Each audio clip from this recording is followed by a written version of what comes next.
ఆదికాండం 3:1 చూడండి. Now the serpent was more subtle. సర్పము భూజంతులందరిలో యుక్తి గలదై అక్కడికి వచ్చినట్ట. ఈ కుటుంబంలో ఎవరు దూరారండి? సాతాను, సర్పం వచ్చాడు.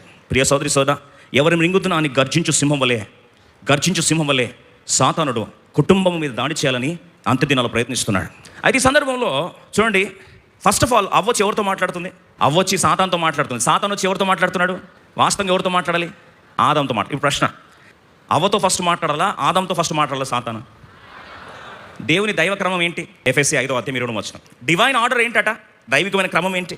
What is the divine order? క్రీస్తు సంఘమునకు శిరస్సై ఉన్నలాగున పురుషుడు భార్యకు శిరస్సై ఉన్నాడు. ఇప్పుడు శరీరం ఎవరు? భార్య.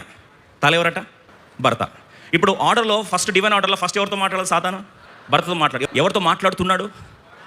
భార్యతో మాట్లాడుతున్నాడు. డివైన్ ఆర్డర్ని ఎప్పుడు కూడా సాతాను ఏం చేస్తాడంటే బైపాస్ చేస్తాడు. డివైన్ ఆర్డర్ని, దైవ క్రమాన్ని ఏం చేస్తాడు? ఎప్పుడు కూడా బైపాస్ చేస్తాడు. ఇప్పుడు పురుషుడు భార్యకి ఏంటంట? శిరస్సు, తల.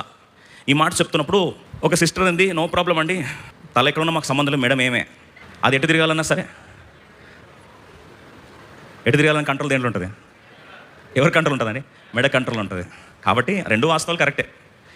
శిరస్సు ఏదైనా రిమోట్, మెడ ఎవరి కంట్రోల్ ఉంటుంది? శరీరం కంట్రోల్ ఉంటుంది. కాబట్టి మెడ ఎటు తిప్పితే తోలుబొమ్మలాగా తల ఏం చేయాలి? పప్పెట్ షోలా తిరగాల్సిందే. అయితే ఇక్కడ డివైన్ ఆర్డర్ ఏంటంటే ఫస్ట్ ఎవరటండి? క్రీస్తు సంఘముకు శిరస్సు అయి ఉన్నలాగున పురుషుడు భార్యకి ఏమైందట? శిరస్సు. ఇప్పుడు శిరస్సును దాటి సాతాను ఎప్పుడు కూడా ఆ డివైన్ ఆర్డర్ని ఏం చేస్తున్నాడండి? పాడు చేసే ప్రయత్నం చేస్తున్నాడు.